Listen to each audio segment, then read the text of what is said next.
Senin de yapan zeleyle hazırladığın bir YouTube kanalın varsa Seedance 2.5'i kullan.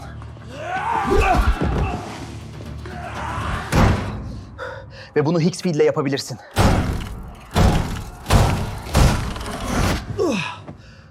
Oh be, hepsi rüyaymış. Hadi gel, sana nasıl yaptığımı göstereyim.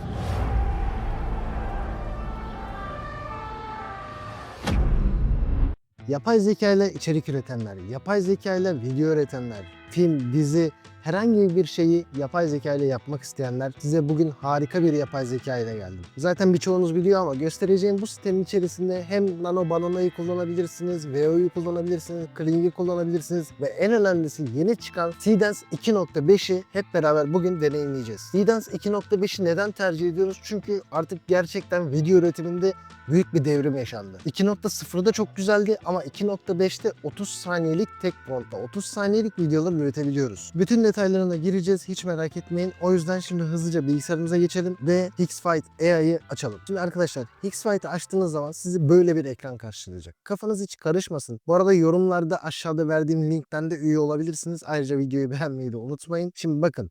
Bu ekranda sizi şöyle bir ekran karşıladığı zaman sol tarafta bir menü var. Burada görsel, video, ses, edit her şeyi yapabilirsiniz. Bunların hepsine tek tek dalacağız. Eğer bir yapay zeka kullanmak istiyorsanız bunu sonuna kadar, hak edene kadar parasının kuruşu kuruşuna hepsini kullanmamız lazım. Sırf sponsorlar diye burada gidip bunlara övecek halim yok. Kötü yanları da var, iyi yanları da var. Bunların hepsini size detaylı bir şekilde anlatacağım. Şimdi öncelikle bir video yapmamız için ne gerekiyor bize? Bir görüntü gerekiyor. Burada Higgsfield'in Image bölümünde bir sürü bölüm var. Ama bunların hiçbiriyle uğraşmak istemiyorsanız şuradan direkt Create Image diyeceksiniz ve sizi şöyle bir ekran karşılayacak. Burası boş olacak tabii. Şimdi bu ekranda istediğimiz görüntüyü yazacağız. Bunun içinde tabii ki yapay zekalardan işte ChatGPT'yi kullanabiliriz. Ayrıca şöyle bir özellik daha var. ChatGPT ve Cloud'u da Higgsfield'la birlikte bağlayabiliyorsunuz. Yani ChatGPT'den konuşurken Higgsfield'ı da aynı anda kullanabiliyorsunuz. Bunun için de şöyle yapıyorsunuz arkadaşlar. ChatGPT'ye geliyorsunuz. Buradan sol taraftaki eklentiler bölümüne basıyorsunuz ve buradaki hemen buradan Higgsfield'ı arayalım. Gördüğünüz gibi artı tuşuna bastınız. Burada sizi yönlendirecek siteye.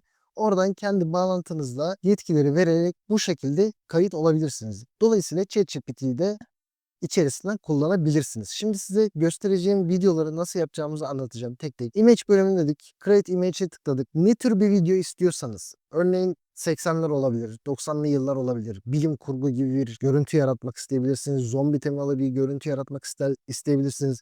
Artık içeriğinizin türüne göre ne istiyorsanız onu yapabilirsiniz. Ben buradan ChatGPT'ye geldim. Dedim ki işte yeni bir YouTube kanalı oluşturdum. Yapay zeka ile dizi çekiyorum. Görüntüye ve promptlara ihtiyacım var. Şimdi ChatGPT'ye böyle birazcık konuştuktan sonra güzel bir hikaye buldum. Şimdi bu hikayeyi biz adım adım videolaştıracağız. Bu arada size Seedance 2.5 ile işte Kling'i, ne bileyim VO3'ü hepsini karşılaştırma olarak sunmayı düşünüyorum. Bir adam kafede yanlışlıkla başkasının çantasını alıyor. Otoparkta çantayı açınca içerisinde paralar, gizli belgeler oluyor. Daha sonra işte böyle hikayeleşen bir görüntü. Görüntü oluşturmak için şuradaki Image'den Create Image dedikten sonra buradan görüntü modelimizi seçeceğiz. Bu Higgsfield Saul 2.0 bu sitenin kendi görsel yapay zekası. Aynı zamanda ChatGPT Image 2, Nano Banana Pro'yu falan da kullanabilirsiniz. Onlar da ücretsizler bu arada. ChatGPT Image 2 paralı. Yani evet ucuzlar ama hani ucuz diye de boşuna para vermeye gerek yok. Şuradan hemen Nano Banana Pro'yu seçelim. Öncelikle hikayem için ne lazım? Bir tane çanta lazım. Hemen şöyle bir çanta yazalım. Buradan boyutunu ayarlıyorsunuz. Buradan görüntünün kalitesini ayarlıyorsunuz. 4K olunca bu arada ücretli oluyor. Şuradan da şu seçeneğe tıkladığınız zaman gördüğünüz gibi limit harcamıyor. Şimdi çantayı ürete dursun. Biz ondan sonra ne yapalım? Siyah dörtgen deri çanta lazım. Onu da oluşturuyor. Tamam böyle basit şeyler lazım. Gerisini zaten o halledecek. Görüntüleri oluşturduktan sonra buradaki video kısmına geliyorsunuz arkadaşlar. Bakın video bölümünde şöyle bir panel karşılayacak bizi. Create Video, Edit Video, Motion Control. Motion Control neydi? O herkesin dilinde dolanan işte manifestin görüntülerini böyle kendi görüntülerini manifestteki kızlara değiştiren işte ne bileyim aklınıza ne geliyorsa kendine yapay zeka ile başka birisine döndüren videolardan oluşan kısım. Özellikle Clink'te çok kullanılıyordu. Ama burada tabii ki Seedance 2.5'i deneyeceğiz önce. Daha önce oluşturduğum görüntüler de var. Onlara şöyle şuradan bakalım. Buradaki videoları siz şu anda zaten ekranda izliyorsunuz. Yani nasıl olduğuna siz karar verebilirsiniz. Hani dövüş sahneleri oluşturdum. Birkaç görüntü oluşturdum. Bunların hepsini Seedance 2.5 ile yaptım. Gerçekten sonuçlar çok güzel, çok kaliteli oluyor. Şimdi videomuza geri dönelim. Buraya geldikten sonra referans kısmına bir referans görsel eklememiz gerekiyor. İster oluşturduğunuz görselleri ekleyin, isterseniz de kendi fotoğrafınızı ekleyin. Kendi ne bileyim kullanacağınız, videoda kullanacağınız araçları, gereçleri ekleyebilirsiniz. Ben buraya kendi fotoğrafımı, şu muhteşem olan fotoğrafımı hemen şuradan seçip referans olarak yükledim. Daha sonra prompt kısmına da ilk promptumu yazdım. Aşağıya indirdim. Videomun sesli olmasını ya da sessiz olmasını istiyorsanız şuradaki seçeneği kapatıp açabilirsiniz. Buradan model seçeceğiz. Şimdi kredilerin ne kadar olduğuna geçmeden önce görüntüleri görmemiz lazım. Seedance 2.5 aynı zamanda Kling AI, Gemini, OmniFlash, ne bileyim, Grok Image, aklınıza gelebilecek her şey burada mevcut. Seedance 2.5 seçtim. Daha sonra süresini buradan gördüğünüz gibi 30 saniyeye kadar ayarlayabiliyorsunuz. Kredi de 30 saniyelik video için 270 kredi gidiyor. Şimdi bunun saniyesini şöyle 5 saniye yapalım. Videoların hepsini 5'er saniyeden ayarlayacağım. Hemen hızlıca bitsin diye. Buradan görüntümüzün boyutunu seçiyoruz. Buradan da kalitesini seçiyoruz. Kalite değiştikçe tabii ki kredilerimiz de değişebiliyor. Bitrate'de şimdilik normal olarak seçelim. Bir tane videomuzu şöyle hemen oluştursun. Şimdi bu oluşturana kadar biz ne yapalım? Diğer sinema modellerinde de aynı şekilde promptlarımızı deneyelim. Seedance 2.5 denedik. Seedance 2.0'ı deneyelim. Şöyle yine tekrardan 5 saniye yapalım. Görüntü modelini 16.9 seçiyorum. Boyutunu 1080 yapalım. Yine aynı şekilde 45 kredi olacak şekilde ayarlayalım. Bunu da oluşturduk. Bunu oluşturduktan sonra bir de Kling'i deneyelim. O da biliyorsunuz çok iyi bir yapay zeka. Yalnız Clint'te falan şöyle bir şey var. Hani Start Game'e ben kendi fotoğrafımı eklediğim zaman videonun başında onun görüntüsüyle başlıyor. Yani bunu prompt olarak da düzeltebilirsiniz tabii ama bitiş, yani end frame kısmına da videonuz nerede başlayacak, videonuz nerede bitecek temalı bir başlangıç bitiş noktası verebiliyorsunuz. Multishot'u kapattığınız zaman da şöyle tamamdır. Clint 3.5 5 saniye. Buna da oluştur dedim. Buna da 30 kredi gidiyor. Birazdan zaten videolar çıkacak. Burada size göstermem gereken, onlar videoları oluştururken göstermem gereken başka harika yapay zekalar da var. Mesela Cinema Studio 4.0 yeni çıktı. Bu X-Fight'ın en güzel yanı arkadaşlar, çıkan bütün yapay zekaları anında bünyesine entegre ediyor. Yani siz gidip Seedance'e para vereceksiniz, VO'ya para vereceksiniz, Kling'e ayrı para vereceksiniz. Onların hepsinin yerine tek bir yapay zekaya üye oluyorsunuz ve bu yapay zekada da hepsini kullanabiliyorsunuz kredi karşılığında. Sinema Stüdyo'ya geldikten sonra bunun farkı şu: gerçekten bir film yapmak istiyorsanız oradaki muhteşem kameralara ihtiyacınız yok. Bunun yerine buradaki kamera lenslerini seçebilirsiniz. Şöyle kendi görüntümü ben tekrar bir seçeyim. Bakın şurada film setup dediği kısım var. Bu nedir? Filminizin, yapacağınız videonun tarzını belirliyor. Mesela aksiyon filmi yapalım. Aksiyonu seçtim. Kapattım. Buradan kamerayı seçeceğim. Lenslerini seçeceğim. Benim için modern iyidir. Aynı şekilde lensleri seçeceğiz. O da otomatikte kalsın. Burada da işte diyaframını, hani arka plan bulanıklaştırmayı vesaire, onları ayarlayabilirsiniz. Şöyle hemen şeyde kalsın, otomatikte kalsın. Burada da tarzınızı seçeceksiniz. Color Plate'de de renginizin tarzını seçeceksiniz. Hangi tarz olsun? Siyah beyaz mı istiyorsunuz? Renkli mi istiyorsunuz? West tarzı mı istiyorsunuz? Model mi istiyorsunuz? Bakalım şöyle ne güzel gelecek bize. Hangisi güzel gelebilir? Tamam ya, çok fazla. Şurada yeşilin ambiyans da güzelmiş. Şunu seçtim. Tamam. Burada da yine istediğiniz aydınlatma tarzını seçebiliyorsunuz. Hani şöyle bir görüntü mü oluşsun? Daha net bir görüntü mü oluşsun? Gece mi? Şöyle pencere kenarı değil. Şunu seçelim. Bunları seçtikten sonra şurada seçeneklerden kamera, zaten Cinema Studio 4.0 seçilip boyutunu, süresini, zamanını ayarladıktan sonra Generate tuşuna basıyorsunuz. Bunu da oluştursun. Prompt'u yazmadık. Prompt'u yazalım. İlk prompt'umuzu da yazdık. Şimdi evet, projemiz oluşturuluyor. Daha sonra bunları, videoları oluşturduktan sonra devam niteliğindeki diğer videoları da oluşturacağız. Onları yaparken biz şöyle gelelim. Bunun ücretlerine bakalım. Ne var? X-Fight'in güzel yanlarından bir tanesi, kendi paketinizi kendiniz belirleyebiliyorsunuz. 3 aşağı 5 yukarı. Paketler var. Her yapay zekada olduğu gibi. Hatta size şöyle Türkçe'ye çevireyim, daha net anlarız. Ultra modelimiz var. 3000 kredi 70 dolar. 6000 kredi 125 dolar. Ve bunun içerisindeki Kling AI 7 günlük ücretsiz. Sidrim 5 Lite varmış. İşte burada ChatGPT Image 365 gün boyunca bedava. Sidrim 4.5 bedava. Bunları bedava şekilde kullanabiliyorsunuz. Tabii ki aylık yaptığınız zaman fiyatlar biraz daha yüksek oluyor. 6000 krediye gördüğünüz gibi 185 dolar yapıyor. Yani gerçekten güzel paralar. Onun yanında normal bildiğimiz paketler de var. 15 dolarlık aylık paketler plus 50 dolar. Ultra'sı da 129 dolar değerinde. Bakın burada gördüğünüz gibi Seedance mesela 2.0'da 44 tane video üretebiliyorsunuz. Plus modelinde. Yani 44 tane video nedir? 44 tane video size yaklaşık 440 saniye sağlar. O da kabataslak 7 dakikalık bir videoya tekabül eder. Yani alacaksanız ona göre düşünün. Biz şimdi ne kadar kaliteli yapmış, nasıl yapmış bunlara bir bakalım. Bakın ücretler pahalı. Ben size dedim bir şey doğruysa da doğruyu söyleyeceğim, yanlışsa da yanlışı söyleyeceğim. Çünkü gerçekten şöyle düşünebilirsiniz. Bir yapay zeka üreticisi olduğunuzu düşünün mesela, tamam mı? Siz bir yapay zeka yaptığınız zaman bunu bedavaya sunmazsınız. Evet, bu kadar çok pahalıya da sunmamalısınız. Özellikle Türkiye gibi doların yüksek olduğu ülkelerde bence standart biraz daha düşük olmalı. Ama yapacak bir şey yok. Öbür türlü de ya ücretsiz yapay zekaları kullanacaksınız ki onların kalitesi çok çok kötü, ya da bunun gibi profesyonel şeyler yapacaksınız ama dediğim gibi hani ücretlerini de göz önüne alacaksınız. Şimdi oluşturduğu videolara şöyle bir bakalım. Çantayı oluşturdu. İlk promptumuzu oluşturmuş. Gayet güzel. Bu Seedance 2 ile oluşturuldu. Bu kim mesela? Referans eklemedim mi yoksa ya? Ha, buna referans eklemedik galiba. Tamam, mesela bu da Kling'in oluşturduğu. Bakın kendim varım sadece. Yani Kling çok kötü şu anda. Niye öyle yaptı? Beceremedik galiba. Tamam, video diyelim tekrardan. Kling'den tekrar Seedance 2.5'e geçtik. Şimdi az önce oluşturduğumuz videoyu buraya alacağız. Hangisiydi? Şuydu sanırım. Bakayım. Evet. Bu videoyu aldım. Devam ediyorum. İkinci promptumu yazacağım. Bakın ikinci promptumu da buraya yapıştırdım. Tekrardan oluşturdum. 5 saniye. Buralar aynı şekilde devam ediyor.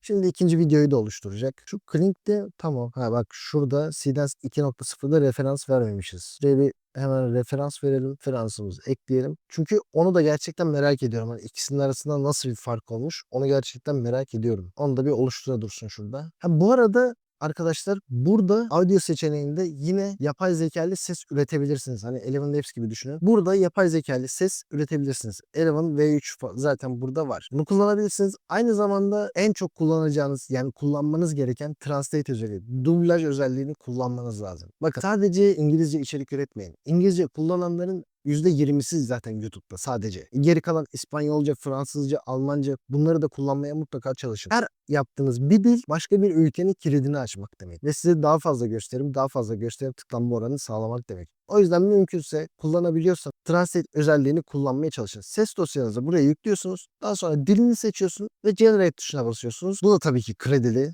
Ha, bedava olur mu sanki hiç? Hiç bedava yaparlar mı? Evet, Sinema Stüdyo'ya bir bakalım projemiz bitmiş mi? Yine burada Google VO 3.1 ile de bir görüntü üretebiliriz. Şöyle yapalım. Yine fotoğrafımı yükleyeyim.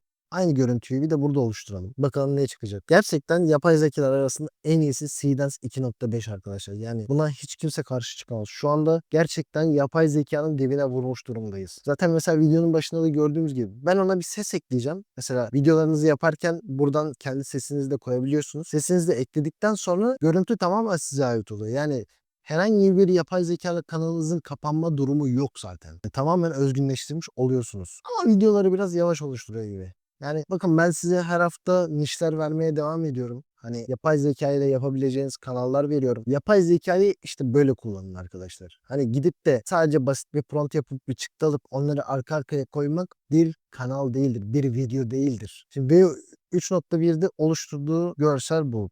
VO 3.1 de iyi. İyi gibi. Yüzüm benzemiyor. Yüzüm benimle alakası yok. Bu kim oğlum? Sadece saçının şöyle bir kısmı benziyor. Çok kötü. Sakalım bile yok. Olmamış. Biz Seedance 2'ye bakalım.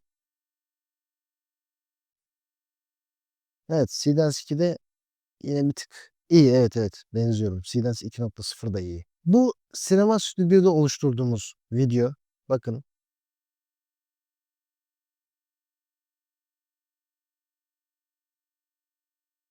Gayet iyi. Görüntüler, renkler, seçtiğimiz şeyleri zaten başarıyla yapmış. Seedance'de yaptığımız diğer video henüz çıkmadı. O ara ben size şöyle denemelerimden birkaç tane videolar göstereyim.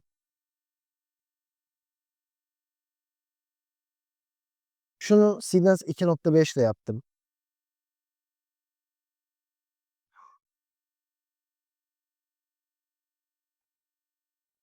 Bunu mesela Minimax ile yaptım.